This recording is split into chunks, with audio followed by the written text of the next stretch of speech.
Hi hello welcome back to my YouTube channel. ഇന്ന് വന്നിട്ടുള്ളത് ഒരു അടിപൊളി ബിരിയാണിൻ്റെ റെസിപ്പി ആട്ടോ.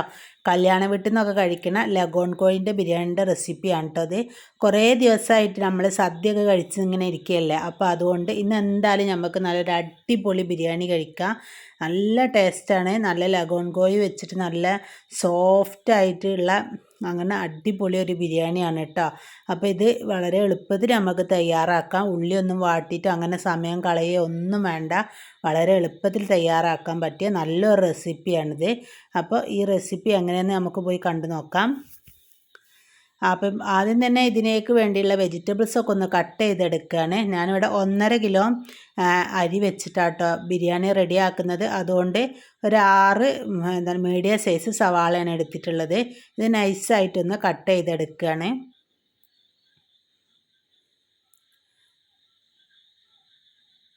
ഇപ്പോൾ സവാളൊക്കെ കട്ട് ചെയ്ത് കഴിഞ്ഞിട്ടുണ്ട്.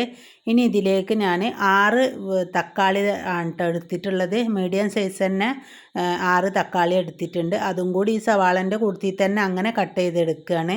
നമ്മൾ വെജിറ്റബിൾസ് എല്ലാം കൂടി ഒരുമിച്ചാണ് കേട്ടോ വേവിച്ചെടുക്കുന്നത്. അല്ലാതെ ഉള്ളി വഴറ്റി പിന്നെ തക്കാളി അങ്ങനെയൊന്നല്ല കേട്ടോ, എല്ലാം കൂടി ഒരുമിച്ചാണ് നമ്മൾ വേവിച്ചെടുക്കുന്നത്.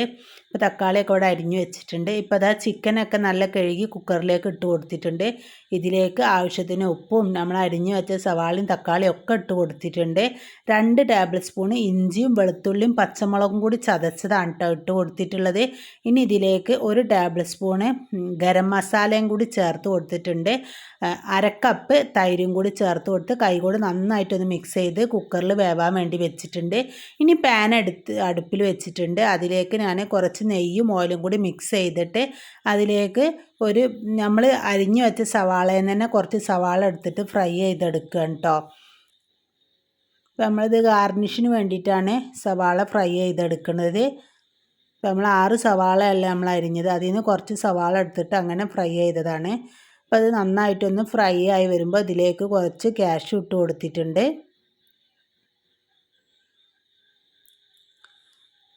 കാഷ്യും സവാളയും ഒക്കെ ഒന്ന് ഫ്രൈ ആയി വന്നിട്ടുണ്ട്. ഈ സമയത്ത് നമ്മുടെ നാടൻ കറിവേപ്പിലയാണ് കേട്ടോ ഇട്ട് കൊടുത്തിട്ടുള്ളത്. ഈ ബിരിയാണീൻ്റെ ഒരു ഹൈലൈറ്റ് എന്ന് പറഞ്ഞത് ഈ വേപ്പിലേൻ്റെ ആ ഒരു ടേസ്റ്റാണ് കേട്ടോ.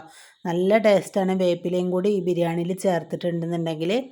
വേപ്പിലൊക്കെ ഒന്ന് ഫ്രൈ ആയി വന്നപ്പോൾ ഞാനിതിലേക്ക് ഉണക്കമുന്തിരിയാണ് ഇട്ട് കൊടുത്തിട്ടുള്ളത്. ഇനി ഇത് ഒക്കെ ഒന്ന് മാറ്റി വെച്ചിട്ടുണ്ട്.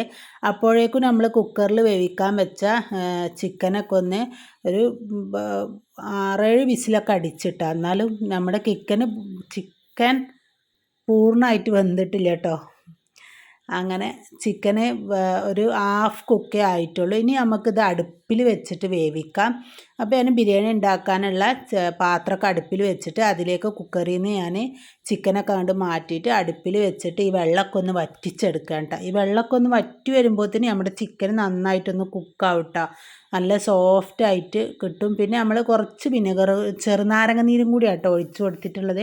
അത് ഞാൻ പറയാൻ വിട്ടുപോയതാണ്. നമ്മുടെ ചിക്കനൊക്കെ ഒന്ന് സോഫ്റ്റ് ആവാൻ വേണ്ടിയിട്ട് ചെറുനാരങ്ങ നീരും കൂടി ഒഴിച്ച് കൊടുത്തിട്ടുണ്ട്. ഇപ്പോൾ ഞാനിത് വീഡിയോ എഡിറ്റ് ചെയ്യുമ്പോഴാട്ടോ ശ്രദ്ധിച്ച് നമ്മൾ ഈ ചട്ടകം വെച്ചിട്ട് ഇങ്ങനെ ഇളക്കുമ്പോൾ ചിക്കനൊക്കെ പൊടിഞ്ഞു പോകാനുള്ള സാധ്യത ഉണ്ട്. അപ്പോൾ മരത്തിൻ്റെ ചട്ടകം എടുത്തിട്ട് ഇളക്കി കൊടുക്കുക. ഇതിലേക്ക് ഞാൻ മല്ലിച്ചപ്പും പുതിനയാണ് ഇട്ട് കൊടുത്തിട്ടുള്ളത്. 1.5 കപ്പോളം മല്ലിച്ചപ്പും പുതിനയും ഉണ്ട് കേട്ടോ, അത് ഇട്ട് കൊടുത്തിട്ടുണ്ട്. ഇനി നമ്മൾ നെയ്യൊന്നും ചേർത്ത് കൊടുത്തിട്ടില്ലല്ലോ, അപ്പോൾ അതുകൊണ്ട് തന്നെ 2 ടേബിൾ സ്പൂൺ നെയ്യും കൂടി ചേർത്ത് കൊടുത്തിട്ടുണ്ട്.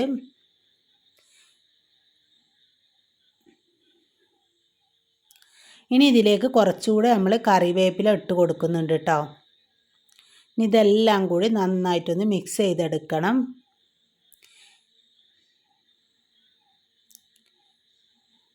നമ്മുടെ ചിക്കന് ഫുള്ളായിട്ട് വേവാത്തതുകൊണ്ട് നമ്മൾ ഇങ്ങനെ ഈ ചട്ടകം വെച്ചിട്ട് ഇളക്കി കൊടുക്കുമ്പോൾ പൊടിഞ്ഞു പോയിട്ടൊന്നുമില്ല കേട്ടോ. അപ്പോൾ നിങ്ങളങ്ങനെ കുക്ക് ചെയ്യുമ്പോൾ ഒന്ന് ശ്രദ്ധിച്ചാൽ മതി. മരത്തിൻ്റെ ചട്ടകമാണെന്നുണ്ടെങ്കിൽ നമ്മൾ ഇത് പൊടിഞ്ഞു പോവില്ല. ഇനി ഇതിലേക്ക് ഞാൻ 1.5 ടേബിൾ സ്പൂണ് ബിരിയാണി മസാലയാണ് കേട്ടോ ചേർത്ത് കൊടുത്തിട്ടുള്ളത്. ആ ബിരിയാണി മസാലയും കൂടി ചേർത്ത് കൊടുത്തിട്ട് നന്നായിട്ടൊന്ന് മിക്സ് ചെയ്തെടുക്കണം. നമ്മൾ ഈ സമയത്ത് ഇതിലേക്ക് പുളിയോ ഉപ്പോ എന്തെങ്കിലും ആവശ്യമുണ്ടെന്നുണ്ടെങ്കിൽ അത് ചേർത്ത് കൊടുക്കണം. പുളി കുറവാണെന്നുണ്ടെങ്കിൽ കുറച്ചുകൂടെ തൈര് ചേർത്ത് കൊടുത്താൽ മതി. ഇപ്പോൾ ഇതാ കണ്ടില്ല, നമ്മളെ ചിക്കനീത്തെ വെള്ളമൊക്കെ നന്നായിട്ടൊന്ന് വറ്റി വന്നിട്ടുണ്ട് കേട്ടോ. ഇനി നമുക്ക് ഇത് മാറ്റിയിട്ട് അരി വേവിക്കാൻ വേണ്ടിയിട്ട് വെക്കാം. അപ്പോൾ അരീൻ്റെ വേവിക്കണ വെള്ളത്തിലിടാൻ വേണ്ടിയിട്ടുള്ള സ്പൈസസൊക്കെ ഞാൻ ഇവിടെ റെഡി ആക്കിയിട്ടുണ്ട്. ഒരു ലെമണും കൂടി ഇങ്ങനെ സ്ലൈസ് ചെയ്തെടുത്തിട്ടുണ്ട് കേട്ടോ. അങ്ങനെ വെള്ളം വെച്ചിട്ടുണ്ട്. വെള്ളം ഒന്ന് ചൂടായി വരുമ്പോൾ ഇതിലേക്ക് ഈ സ്പൈസസും ലെമണും ഒക്കെ ഒന്ന് ഇട്ട് കൊടുത്തിട്ടുണ്ട്. അതുപോലെ തന്നെ ഇതിലേക്ക് ആവശ്യത്തിനുള്ള ഉപ്പും കൂടി ചേർത്ത് കൊടുക്കാം. അരിക്ക് വെള്ളം വെക്കുന്ന സമയം തന്നെ ഞാനിവിടെ ഇതിലേക്കുള്ള അരിയൊക്കെ കഴുകിയിട്ട് വെള്ളത്തിൽ കുതിർക്കാൻ വേണ്ടി വെച്ചിട്ടുണ്ടായിരുന്നു. അതൊക്കെ ഒന്ന് ഊറ്റി മാറ്റി വെച്ചിട്ടുണ്ട്. ഇനി നമുക്ക് അരിൻ്റെ വെള്ളം തിളക്കുമ്പോൾ ഈ അരി അതിലേക്ക് ഇട്ട് കൊടുക്കാം.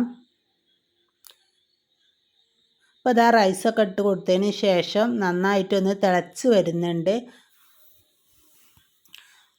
ഒരു 75% കുക്കായാൽ മതി കേട്ടോ. ബാക്കി നമ്മൾ ദമ്മിടുമ്പോൾ അങ്ങനെ കുക്കായി വന്നിട്ടുണ്ടാവും. അപ്പോൾ അതൊന്ന് ശ്രദ്ധിച്ചാൽ മതി. മുഴുവനായി കുക്കായിട്ടുണ്ടെങ്കിൽ നമ്മൾ ദമ്മിടലും കൂടി കഴിഞ്ഞാൽ അരി പൊടിഞ്ഞു പോകും കേട്ടോ. അപ്പോൾ അത് ശ്രദ്ധിക്കുക. ഇനി നമ്മൾ റൈസൊക്കെ ഊറ്റിങ്ങാണ്ട് നമ്മൾ നേരത്തെ മാറ്റി വെച്ച ചിക്കൻ്റെ മുകളിലായിട്ട് ഇങ്ങനെ ഇട്ട് കൊടുക്കുകയാണ്. ലെയറായിട്ടാട്ടെ നമ്മൾ ദമ്മിട്ടെടുക്കണത്. അപ്പോൾ കുറച്ച് റൈസ് ഇട്ടതിന് ശേഷം നമ്മൾ നേരത്തെ ഫ്രൈ ചെയ്ത് മാറ്റി വെച്ച ഉള്ളി ഉണ്ടല്ലോ, ഉള്ളിയും കാഷ്യും ഒക്കെ ഉണ്ടല്ലോ, അതൊക്കെ ഒന്ന് ഇതിൻ്റെ മുകളിലായിട്ട് ഇങ്ങനെ ഇട്ട് കൊടുക്കുകയാണ്. പിന്നെ നമ്മൾ അധികം നെയ്യൊന്നും ചേർത്തിട്ടില്ല. അതുകൊണ്ട് ഈ സമയത്ത് കുറച്ച് നെയ്യ് ഇതിൻ്റെ മുകളിലായിട്ട് ഇട്ട് കൊടുക്കേണ്ടത്. 6 kg ആണ് കേട്ടോ ഞാൻ ഇട്ട് കൊടുത്തിട്ടുള്ളത്. ഇനി നമ്മൾ ബാക്കിയുള്ള റൈസും കൂടി ഇതേപോലെ ചെയ്തിട്ട് ഫ്രൈ ചെയ്ത സവാള ഇതൊക്കെ അതിൻ്റെ മുകളിലായിട്ട് ഇങ്ങനെ ഇട്ട് കൊടുക്കുക. ഇനി നമുക്കിതൊന്ന് ദമ്മിട്ടെടുക്കാം. ഒരു 1/2-3/4 മണിക്കൂർ നമുക്കിതൊന്ന് ദമ്മിട്ടെടുക്കാം കേട്ടോ. അപ്പോൾ ഞാൻ മൂടി വെച്ചതിന് ശേഷം അടുപ്പിലുള്ള ആ കനൽ തന്നെ കേട്ടോ അതിൻ്റെ മുകളിൽ ഇട്ട് കൊടുത്തിട്ടുള്ളത്. അപ്പോൾ നല്ല ചൂടുള്ള ചകിരിൻ്റെ ഇതൊക്കെ ഉണ്ടായിരുന്നു. അപ്പോൾ അത് അതിൻ്റെ മുകളിൽ വെച്ച് കൊടുത്തിട്ട് വെയിറ്റിന് വേണ്ടി ഒരു ചെമ്പിൽ വെള്ളവും ആക്കി വെച്ചിരുന്നു കേട്ടോ. അപ്പോൾ നമ്മളൊരു 3/4 മണിക്കൂർ കഴിഞ്ഞതിന് ശേഷം നമ്മൾ ഇതിൻ്റെ ദമ്മൊക്കെ ഒന്ന് പൊട്ടിച്ചെടുക്കുകയാണ്. മൂടിയൊക്കെ എടുത്ത് മാറ്റിയപ്പോൾ നമ്മുടെ ബിരിയാണി റെഡി ആയിട്ടുണ്ട്. നല്ലൊരു സ്മെല്ലും കാര്യങ്ങളൊക്കെ വരുന്നുണ്ട് കേട്ടോ.